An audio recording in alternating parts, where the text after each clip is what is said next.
اور دین اسلام میں، شریعت اسلام میں کچھ عمل ایسے ہیں، کچھ اعمال ایسے ہیں جن کو اگر آپ نے کیا تو یاد رکھیے جہنم آپ پر حرام ہو جاتی ہے. اور اس میں بالخصوص دو اعمال، پہلا شرک، دوسرا بدعت، جو عنوان ہے ہمارا. آئیے آپ صلی اللہ علیہ وسلم کی دو حدیثیں آپ کے سامنے رکھتا ہوں. قرآن آیت تو ہم نے کہیں دیکھی اس کے تعلق شرک کے تعلق سے. رسول اللہ صلی اللہ علیہ وسلم فرماتے ہیں کہ اللہ بندے کے گناہ معاف کرتا جاتا ہے، اللہ بندے کے گناہ معاف کرتا جاتا ہے حتیٰ کہ بندہ اپنے اور اللہ کے بیچ میں کوئی پردہ لا لے، آڑ بنا لے. تو صحابہ نے کہا اللہ کے رسول، ایک بندہ اللہ اور اپنے بیچ میں پردہ اور آڑ کیسے بناتا ہے؟ تو کہا وہ شرک کر کے اپنے اور اللہ کے بیچ میں آڑ بنا لیتا ہے. مطلب شرک کیا، اس کے گناہ معاف نہیں ہوتے ہیں. پھر تو چند اعمال اسلام میں ایسے ہیں جو اگر آپ کر گزریں تو معافی نہیں ہوتی، اور نہ آپ کے اعمال قبول ہوتے نیکیاں، اور نہ آپ کی توبہ قبول ہوتی. دونوں چیزیں نہیں ہوتی، نہ عمل قبول ہو رہا نہ توبہ قبول ہو رہی. اور وہ دو اعمال ہے شرک اور بدعت. شرک کیا کوئی اعمال قبول نہیں ہوں گے. ٹھیک ہے. اب دوسرا بدعت کا معاملہ. رسول اللہ صلی اللہ علیہ وسلم فرماتے بدعت کے تعلق سے آپ نے فرمایا اللہ تعالیٰ بدعتی کی توبہ قبول نہیں کرتا جب تک کہ وہ بدعت کو چھوڑ نہ دے، ترک نہ کر دے. اللہ تعالیٰ کسی بدعتی کی توبہ نہیں قبول کرتا جب تک کہ اس بدعت کو چھوڑ دے یا ترک نہ کر دے، اسے دور نہ ہو جائے. سمجھ گیا بات؟ تو پتہ چلا شرک کسی اعمال کو قبول نہیں ہونے دیتا، اور بدعت توبہ کو قبول نہیں ہونے دیتی. تو یہ دو اعمالوں سے بہت بچنا ہے ہم کو. یہ ایسے اعمال ہیں جو زندگی برباد کر دیتے ہیں ہماری، اور آخرت تو بالکل ہاتھ سے جاتی ہے. ایک شرک اور ایک بدعت جو آپ کی نیکیاں کھا جاتے ہیں، اور ساتھ میں کیا کرتے ہیں، آپ کی نیکیوں کے کھانے کے ساتھ ساتھ آپ کی توبہ بھی رب کے سامنے قبول نہیں ہونے دیتے. تو ان دو اعمال سے ہر شخص کو بچنا ہے. اللہ کے رسول صلی اللہ علیہ وسلم نے اسی کے تعلق سے کتاب و سنت نے وعید کی. اب آئیے بدعت ہمارے معاشرے میں عام کیوں ہوئی؟ اس کا سب سے پہلا سبب یہی بنا کہ لوگوں نے جھوٹ باتیں گڑھی تاکہ لوگ زیادہ زیادہ نیکیاں کریں. اور یہ بدعت کا سب سے پہلا وجہ بنی بدعت کرنے کی کہ لوگوں نے جھوٹ باتیں گڑھی تاکہ لوگ زیادہ سے زیادہ نیکیاں کریں. جھوٹ باتیں کرنا شروع کی، فلاں یہ اور فلاں وہ، اور اس سے کیا ہوا، بدعتیں اس معاشرے میں عام ہوئی. دوسرا بدعتوں میں تقسیم کی. واللہ عالم، اللہ ہی بہتر جانتا یہ تقسیم انہیں کہاں سے ملی. کہا کہ ایک بدعت ہوتی ہے بدعت حسنہ، اور دوسری بدعت ہوتی ہے بدعت سیئہ، گناہ والی بدعت اور اچھی بدعت، جس کو اردو میں بولیں گے اچھی بدعت اور گناہ والی بدعت. سیئہ حسنہ اچھی بدعت، بدعت سیئہ بری بدعت، گناہ والی بدعت. اب میرا آپ سے ایک سوال ہے، اچھا نالے کا پانی اور برا نالے کا پانی، اچھا گوبر اور برا گوبر، یہ کیا ہے؟ یہ گوبر ہے. اچھا پیشاب اور برا پیشاب، پیشاب ہے، اچھا اور برا نہیں ہوتا ہو، کبھی پیشاب ہی رہتا ہو، ہے نا. تو یہی مثال ہوگی، اچھا نالے کا پانی اور برا نالے کا پانی. کہیں ہوتا ہے کیسے؟ نالے کا پانی ہے، برا ہی ہے وہ. اب کتنے بھی لیبل لگاؤ، اچھا اچھا اچھا اچھا، وہ برا ہے، وہ یاد رکھ لیجیے آپ. تو یہ تفرق نے، یہ فرق نے کیا کیا، رائج کر دی امت میں ہر امت. نہیں یہ بدعت حسنہ ہے. یاد رکھیے بدعت حسنہ اچھی بدعت جس کو بولتے ہیں، دنیا میں تو حسنہ ہوں گی وہ، لیکن آخرت میں کیا ہوں گی، اردو کے مطابق رونا ہوں گی وہ. ادھر تو حسنہ بول کے خوب ہنس رہے ہیں، ادھر رونا رہیں گی بدعت. یاد رکھیے آخرت کہ انسان پچھتائے گا میں نے کیوں کیا، کاش کہ فلاں کی بات میں نہ آتا، فلاں کی بات نہ سنتا، دین میں فلاں کام نہ کرتا. اور ایسے اقوال جہنمیوں کے کئی قرآن نے بیان کی، کاش کہ فلاں کی باتوں میں نہ آتا، اپنی دنیا خراب آخرت خراب نہ کرتا. تو یہ بدعت حسنہ اور سیئہ کے چکر میں جا کر جو ہے اپنے اعمالوں کو ہم جو ہے برباد نہ کریں اللہ کے. ٹھیک. دوسرا یہ رسول اللہ صلی اللہ علیہ وسلم فرماتے ہیں، حضرت عائشہ اس کی راوی ہے، مسلم کی روایت ہے، آپ فرماتی ہیں کہ رسول اللہ صلی اللہ علیہ وسلم نے فرمایا من عمل عملا لیس علیہ امرنا فہو رد، جس نے کوئی دین اسلام میں ایسا عمل کیا جس کا حکم ہم نے نہیں دیا، فہو رد، وہ مردود ہے، وہ قابل قبول نہیں ہے، وہ پلٹا کر پھینک دیا جائے گا وہ عمل. کتنی واضح حدیث مسلم کی روایت ہے، من عمل عمل لیس علیہ امرنا، کوئی ایسا کام کرے دین اسلام میں جس کا حکم امر ہم نے نہیں دیا ہے، فہو رد، وہ مردود ہے، وہ رد کر دیا جائے گا، قبول نہیں ہوگا. اسی طرح آپ صلی اللہ علیہ وسلم مسلم کی روایت فرماتے ہیں من احدث فی امرنا ھذا ما لیس منہ فہو رد، کہ جس نے ہمارے دین میں کوئی نئی بات ایجاد کی جس کو ہم نے نہیں کیا، وہ مردود ہے، وہ قابل قبول نہیں ہے، وہ رد کر دی جائیں گی. یہ بھی مسلم کی روایت ہے. یہ دونوں حدیث کو آپ سمجھ رہے ہیں کہ کوئی شخص ایسا کام کرے جس کا حکم ہم نے نہ دیا ہو، یا ایسا کام کرے جو ہم نے نہ کیا ہو، فہو رد، وہ مردود ہے، وہ قابل قبول نہیں ہے، اللہ اس کو لوٹا دیں گا واپس. میں سمجھتا ہوں بات واضح. اور یہ بدعت کیا ہے، کتنی سخت چیز ہے، لوٹا دی جائیں گے سارے عمل. اور اللہ کے رسول صلی اللہ علیہ وسلم جب بھی خطبہ دیتے ہیں، خطبہ آپ کا، وہ خطبے میں حدیث ضرور پڑھتے جو میں ہر خطبے میں بھی پڑھتا ہوں، فَإِنَّ خَيْرَ الْحَدِيثِ کتاب اللہ، یا فَإِنَّ أَصْدَقَ الْحَدِيثِ کتاب اللہ، یا فَإِنَّ الْأَحْسَنُ الْحَدِيثِ کتاب اللہ، جو بھی الفاظ سے آتی ہے روایت، فَإِنَّ خَيْرَ الْحَدِيثِ کتاب اللہ. اور رسول اللہ ہمیشہ اس حدیث کو، اس بات کو خطبے سے پہلے دہراتے، اس کا ترجمہ ہے فَإِنَّ خَيْرَ الْحَدِيثِ کتاب اللہ، کہ سب سے اچھی بات، سب سے اچھی چیز، سب سے اچھی حدیث اللہ کی کتاب ہے. پھر آپ فرماتے ہیں وَخَيْرَ الْحَدِي حَدِيُ مُحَمَّدٍ صلی اللہ علیہ وسلم، اور سب سے بہترین ہدایت یا طریقہ محمد صلی اللہ علیہ وسلم کا ہے، سب سے بہترین طریقہ آپ صلی اللہ علیہ وسلم کا ہے، نہ زیادہ نہ کم اس کے اندر. پھر آگے آپ فرماتے ہیں وَكُلُّ مُحْدَثَةٍ وَخَيْرَ الْحَدِي حَدِيُ مُحَمَّدٍ صلی اللہ علیہ وسلم وَشَرَّ الْأُمُورِ الْمُحْدَثَاتُهَا.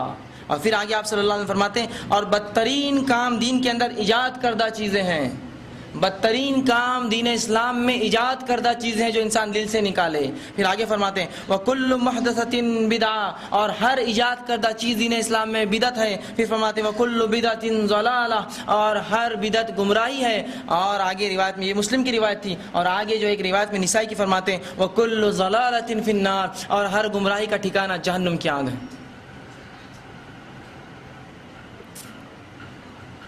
ہر بار رسول اللہ راوی کہتے جب بھی خطبہ دیتے یہ ضرور پڑھتے. سمجھ رہے آپ اس کی اہمیت؟ رسول اللہ جب بھی خطبہ دیتے یہ بات ضرور فرماتے. کتنی اہم بات ہے. دین میں ایجاد کردہ امور سب سے بدترین امور ہے، اور یہ دین میں ایجاد کردہ امور محدثات یہ جو ہے سارے کے سارے بدعت ہے، اور ہر بدعت گمراہی ہے، اور ہر گمراہی کا ٹھکانہ جہنم ہے. وَكُلُّ ضَلَالَةٍ فِي النَّارِ. اسی لیے بدعت حسنہ اور بدعت سیئہ کچھ نہیں ہوتا. رسول اللہ کیا فرماتے ہیں اکل بدعت، ساری بدعتیں حسنہ سیئہ جو بھی لگا لیجئے ضلالہ، گمراہی ہے. امام ابن تیمیہ رحمہ اللہ سے کسی نے کہا، کچھ لوگ کہتے ہیں بدعت حسنہ اور سیئہ، انہوں نے کہا یہ کچھ نہیں ہوتا. اللہ کے رسول نے کل بدعت، ساری بدعتیں جو تم کہتے سب بدعت ضلالت ہے. یہ کہا سیئہ جو ہے وہ ضلالت نہیں، اور حسنہ ضلالت نہیں، اور سیئہ ضلالت ہے. یہ حسنہ جو ہے گمراہی نہیں، اور سیئہ جو ہے بری بدعت گمراہی ہے. کلو کہہ دیا، سب کو شامل کر دیا رسول اللہ صلی اللہ علیہ وسلم نے. تو کہا اب کوئی حسنہ اور سیئہ نہیں ہو سکتی. تو یہ بدعت حسنہ اور سیئہ کے چکر میں جا کر وہ نہ کریں. آگے اللہ کے رسول صلی اللہ علیہ وسلم جو حدیث میں نے آپ کے سامنے پڑھی، ترکت فیکم امرین، میں تمہیں دو ہی چیزیں چھوڑے جا رہا ہوں. اور یہ کب کہا آپ صلی اللہ علیہ وسلم نے؟ یہ روایت کب کی ہے؟ ابو داؤد کی روایت ہے، اور بہت طویل روایت تھی جس میں رسول اللہ صلی اللہ علیہ وسلم نے آخری خطبہ دیا. اور خطبہ دینے کے بعد راوی حدیث کہتے ہیں ایسا خطبہ دیا کہ ایسا لگا آخری خطبہ ہے. ہم میں سے ایک شخص اٹھا اور کہا اللہ کے رسول مجھے ڈر ہے کہ آخری خطبہ ہے، آپ کوئی وصیت کر دیجیے. کہا اوصیکم بتقوی اللہ، میں تمہیں وصیت کرتا ہوں اللہ کے ڈر کی، اللہ کے تقوی کی. اور بہت سی چیزیں بتائی، اور کہا اور دین میں نئی نئی باتیں ایجاد کرنے سے. یہ رسول اللہ کی وصیت یاد کی. اور اس کے بعد آپ صلی اللہ علیہ وسلم کبھی خطبہ نہ دیا، آپ کا انتقال ہوگا. میں تمہیں اللہ کے تقوی اختیار کرتا ہوں، اور دین میں نئے نئے کاموں سے تمہیں ڈراتا ہوں، روکتا ہوں. اور پھر یہی باتیں پڑھی، اور آخر میں کہا ترکت فیکم امرین، میں تمہیں دو چیزیں چھوڑے جا رہا ہوں. لن تضلوا ما تمسکتم بہما، کہ تم ہرگز گمراہ نہ ہوں گے جب تک اسے تھامے رکھو گے. کتاب اللہ و سنتی، اللہ کی کتاب اور میری سنت. یا ایک دوسری روایت کے اندر ابو داؤد نے جس کو روایت کیا اس کے الفاظ یوں ہیں، اللہ کے رسول فرماتے ہیں وہ سنت، اللہ کے رسول فرماتے ہیں کہ وہ چیز میری سنت اور خلفاء راشدین کی سنت. فلعلکم بسنتی و سنت الخلفاء راشدین، کہ جس میری سنت اور خلفاء راشدین کی سنت. تو یہی دین اسلام ہے، یاد رکھیے یہی دین اسلام ہے. اور ہر گمراہی سے، ہر ضلالت سے، ہر فتنے سے بچنے کا راستہ صرف یہی دو چیزیں، اللہ کی کتاب اور اس کے رسول صلی اللہ علیہ وسلم کا طریقہ. بس یہی اگر تھام لے تو اس کے بعد سارے باتیں جو ہے یا سارے تکلیفیں یا سارے مسائل انسان کے حل ہو جاتے ہیں. اب اس میں کوئی نئی چیز کی ہمیں ضرورت نہیں ہے. اب بدعتی کا حال کیا ہوگا؟ سب سے پہلے بدعتی قیامت کے دن حوض کوثر سے محروم رہیں گے. دنیا میں تو رسول اللہ کے نام سے، ان کے دین کے نام سے کیا کیا کیا، لیکن قیامت دن ان کے اعمال قبول نہیں ہوں گے، بلکہ حوض کوثر سے ہکال دیے جائیں گے. پہلا نقصان. دوسرا، رسول اللہ صلی اللہ علیہ وسلم آئیں گے، اسی حدیث کے اندر ہے، تو رسول اللہ صلی اللہ علیہ وسلم کہیں گے ان کے تعلق سے، جب فرشتے بتائیں گے اللہ کے رسول آپ کے جانے کے بعد انہوں نے کیا کیا، آپ کو علم نہیں ہے، انہوں نے آپ کے دین بدعتیں ایجاد کی، تو رسول اللہ صلی اللہ علیہ وسلم حدیث میں کہیں گے سحقن فسحقن، کہ انہیں دور کرو، لمن غیر بعدی، کہ جو کام دین میں انہوں نے میرے بات کیا انہیں اس مجھ سے دور کر دو، اور وہ لوگ دور ہٹا دی جائیں. اور یہ کون لوگ ہوں گے؟ یہ کافر نہیں ہوں گے، یہ وہ لوگ ہوں گے جو اللہ کے رسول صلی اللہ علیہ وسلم کی امتی کہلائیں گے، دنیا میں مسلمان سمجھیں گے، وہ ہکالے جا رہے ہیں حوض کوثر سے۔ اور انہی لوگوں کا حال جو دین میں بدعتیں ایجاد کرتے ہیں، اللہ سبحانہ تعالیٰ نے ایک عجیب جو ان کی مثال دی قرآن میں، اور کہا فَلْيَحْذَرِ الَّذِينَ يُخَالِفُونَ عَنْ أَمْرِهِ أَن تُصِيبَهُمْ فِتْنَةٌ أَوْ تُصِيبَهُمْ عَذَابٌ أَلِيمٌ، کہ وہ لوگ جو اللہ اور اس کے رسول صلی اللہ علیہ وسلم کی مخالفت کرتے ہیں، جو وہ کہتے ہیں ان کے خلاف کام کرتے ہیں، ڈرے وہ اللہ سے، اس کا ڈر رکھیں، اس کا خدشہ ہے کہ وہ کسی فتنے میں ملوث کر دیے جائے یا پھر ان کے اوپر ایک سخت عذاب آ جائے۔ تو جو اللہ کے رسول، اللہ اس کے رسول کی مخالفت کرتا ہے، اللہ فرماتا ہے ڈر ہے، انہیں ڈرنا چاہیے کہیں وہ کسی فتنے میں ملوث نہ ہو جائے یا ان پر دردناک عذاب نہ ڈال دیا جائے۔ اور یہ آیت کے تعلق سے امام مالک رحمہ اللہ کا ایک بڑا مشہور واقعہ ہے کہ ایک شخص آ کہا امام مالک میں جو ہے حج کے لیے جاتا ہوں تو میں احرام کہاں باندھوں؟ تو کہا فلاں مقام سے باندھو تم۔ تو کہا اگر مسجد نبوی میں اگر باندھ لوں ممبر رسول اللہ کی خبر کے روضہ اطہر کے پاس تو کیا ہوا؟ کہا اللہ کے رسول صلی اللہ علیہ وسلم وہاں باندھا۔ نے کہا نہیں یہاں باندھ لیا تو کیا ہوا یہ بولو مجھے تم۔ تو پھر یہ آیت انہوں نے تلاوت کی اور اس کو پڑھ کر سنائی، آیت جو سورہ نور کی آیت نمبر 63 ہے کہ وہ لوگ جو اللہ اور اس کے رسول صلی اللہ علیہ وسلم کی مخالفت کرتے ہیں انہیں ڈرنا چاہیے کہ ان پر وہ کسی فتنے میں ملوث کر دیے جائیں گے یا ان کے اوپر عذاب علیم دردناک عذاب آ جائیں گا۔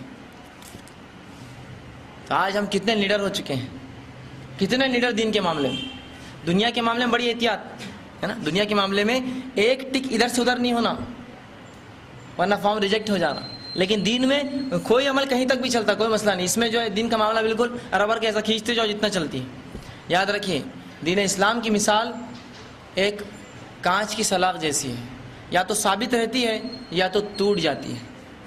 یہ ربڑ جیسی نہیں کہ یوں موڑ کے بھی کہیں گہرے بھی آگے تو سیدھی دکھ رہی ہے، یا تو ٹوٹیں گی یا تو ثابت رہیں گی، بیچ کا اس کا کوئی مرحلہ نہیں۔ تو انہوں نے یہ آیت ان کو پڑھ کر سنائی اور اس آدمی نے اپنی رجوع کر لیا۔ اور ہمارے پاس بھی یہ ہوتا ہے، اکثر یہ دیکھا گیا ہے کہ جب بھی بدعت کی بات آتی ہے ہم کہتے ہیں بدعت ہے، کر لیے تو کیا ہوا یہ بتائیے حضرت، وہ چھوڑو سب ہم کر رہے ہیں، فلاں رات کو مت جاگیے، جاگ لیے تو کیا ہوا یہ بولیے آپ، الٹا سوال، کر لیے تو کیا ہوا، جاگ لیے تو کیا ہوا۔ میرا ایک سوال ہے ایسے لوگوں سے جو یہ کہتے کر لیے تو کیا ہوا، اچھا تو ہے نماز پڑھ رہے ہیں رات بھر، کیا غلط ہے؟ ایک دن تو مل جاتا نا نماز پڑھنے کو، لوگوں کو زندگی بھر نماز نہیں پڑھتے بیچارے، ایک دن مل جاتا۔ میں کہتا ہوں کیا دین اسلام نے کوئی چھوٹ دی، کنسیشن دیا کہ ایک دن پڑھ لے تو اس کی زندگی بھر کی معاف ہو جائیں گی؟ تو پھر ہم کون ہوتے ہیں اسے کنسیشن دینے والے؟ ایک دن تو پڑھ رہا ہے مت پڑھنے دیجیے اس کو ایک دن بھی، اگر سال بھر نہیں پڑھتا ہے تو کیسی کوئی چھوٹ ہے اسلام میں؟ سال بھر نہ پڑھے ایک دن پڑھے تو ہو جائے گا معاملہ؟ تو یہ چھوٹ دے کے تو ہم اور گناہ میں ملوث کرتے ہیں اس شخص کو۔ تو کہتے کر لیے تو کیا ہوا جناب، نماز تو ہے، روزے تو ہے، ذکر و اذکار تو ہے، تسبیحات تو ہے، قرآن کی آیتیں تو ہے۔ میں بتاتا ہوں کیا ہوتا ہے، کیا ہوا بول رہے نا، میں بتاتا ہوں کیا ہوتا ہے۔ فجر کی نماز کتنے رکعت ہے؟ فرض 2 رکعت، 3 رکعت پڑھ لی تو کیا ہوا؟ نیکی تو ہے، 1 رکعت بڑھ جائیں گی، 1 قیام، سورہ فاتحہ بڑھ جائیں گا، 1 رکوع بڑھ جائیں گا، 3 تسبیحات بڑھ جائیں گے، 2 سجدے بڑھ جائیں گے، ہے نا، 1 قاعدہ بڑھ جائیں گا۔ نیکی ہے، ہوا کیا اس میں؟ کر لیا تو کیا ہوا بتائیے، کیا ہوا؟ نیکی ہی تو ہے۔ کہاں میں نے آپ کو بولا کہ آپ جو گانے گائیے تیسری رکعت میں، نیکی ہی تو کر رہے ہیں آپ، کیا ہوا پھر؟ کیوں یہ نہیں کر سکتے آپ؟ کیا بولیں گے آپ مجھے اگر میں ایسا کروں تو؟ کیا بولیں گے آپ؟ سیدھے بولیں گے کافر ہے یہ تو، بدعتی بھی نہیں، انکار کر رہا، رسول اللہ بتا دی 2 رکعت اور یہ بولتا ہے 3 ہے۔ ارے نیکی تو ہے نا، آپ ہی کا اصول ہے نا، کر لیے تو کیا ہوا، نیکی ہے، آپ ہی کا اصول لاگو کر رہا ہوں، کر لیے تو کیا ہوا، نیکی تو ہے۔ روزہ کب سے رکھتے ہیں؟ سحر کے وقت سے کب تک رکھتے ہیں؟ مطلب سورج نکلنے کے پہلے سے رکھتے ہیں، کب تک؟ سورج ڈوبنے تک۔ میں رات 12 بجے سے روزہ دوسری رات 12 بجے تک رکھوں تو کیا ہوا؟ نہیں کر لیے تو کیا ہوا یہ بتائیے نا، زیادہ بھوکا رہ رہا ہوں میں، آپ 10 گھنٹے رہے تو میں 16 گھنٹے رہ رہا ہوں، 6 گھنٹے کا ثواب بڑھ جا رہا نا میرا، کیا ہوا؟ ایسا کرو تو کیا ہوا؟ نیکی ہی تو ہے، بھوکا ہی تو رہ رہا ہوں، ذکر و اذکار تو کر رہا ہوں۔ اذان کیا دیتے ہیں ہم؟ اذان کتنے الفاظ آئیں گے؟ اذان کہاں رکتی ہے؟ لا الہ الا اللہ پہ مؤذن رک جاتا ہے، لیکن میں اذان دیتا ہوں آپ کی مسجد میں کھڑے کو بولتا ہوں محمد رسول اللہ، اس پہ ختم کرتا ہوں اذان، لا الہ الا اللہ محمد رسول اللہ۔ کیا کیا غلط؟ کلمے کو مکمل کیا، تم آدھا پڑھتے میں نے پورا پڑھ دیا، کوئی غلطی ہے اس میں؟ ایک کلمے کو آپ نے لا الہ الا اللہ پہ روک دیا, میں نے مکمل کر دیا محمد رسول اللہ, کیا غلط ہے بتاؤ, میں غلط ہوں کیا یہاں؟ آپ ہی کا اصول کر دیے تو کیا ہوا, نیکی ہی تو ہے, زیادہ تو کیا ہے, نمازی تو پڑھ رہا ہے, روزہ ہی تو رکھ رہا ہے. ارے جب ہم یہ کہتے ہیں کہ وہ چیز نیکی ہی تو ہے تو اس کے الزام اور اس کا کہاں کہاں نقصان ہو رہا ہے یہ سمجھ بھی نہیں پاتے ہم. گویا اگر میں یہ کہوں کہ فلاں عمل نیکی ہی تو ہے, غلط کیا ہوا اگر جاگ کر لوں یا فلاں پڑھ لوں, تسبیحات کر لوں, بیٹھ جاؤں, فلاں کر لوں, نیکی ہی تو ہے, کر لیا تو کیا ہوا, یہی ہم کہتے ہیں نا اکثر. ارے اگر آپ اس کو نیکی سمجھتے ہیں تو اس کا مطلب نعوذ باللہ رسول اللہ کو یہ نیکی نہیں معلوم تھی اس لیے آپ نے چھوڑ دی. میں نے کہا نا رسول اللہ نے ایسی کوئی نیکی نہیں کی, چھوٹی جو کر کے نہ بتا دی اور بڑی جو کر کے نہ بتا دی. تو گویا اگر آپ یہ کہتے ہیں مجھے معلوم ہے یہ نیکی ہے, مطلب نعوذ باللہ رسول کو نہیں معلوم تھا یہ نیکی ہے, مطلب صحابہ کو نہیں معلوم تھا یہ نیکی ہے, مطلب تابعین کو نہیں معلوم تھا نیکی ہے, تبع تابعین کو نہیں نیکی ہے, ہم کو آج 1400 سال بعد پتہ چلا یہ نیکی ہے. سبحان اللہ. اور دوسرا کیا نقصان ہوتا ہے, خطرناک نقصان. دین اسلام مکمل نہیں تھا جب رسول کے دور میں, اس لیے ہم کو آج ضرورت پڑ رہی ہے اس میں اضافہ کرنے کی. اور صحابہ اور اللہ کے رسول نے اتنی نیکیاں نہیں کی جتنی ہم کرنا چاہتے ہیں, یہ بھی الزام لگتا ہے ہم پر کہ وہ حریص نہیں تھے. اب دیکھیے صحابہ کا معاملہ نیکیوں میں, ہم سوچتے ہیں نا نیکی تو کر لی کیا ہوا, صحابہ نیکیوں میں اتنے ہرسی تھے کہ میں سمجھتا ہوں ہم میں سے کوئی بھی اتنا ہرسی دولت کے معاملے میں بھی نہیں جتنا وہ نیکیوں کے معاملے میں ہرسی تھے.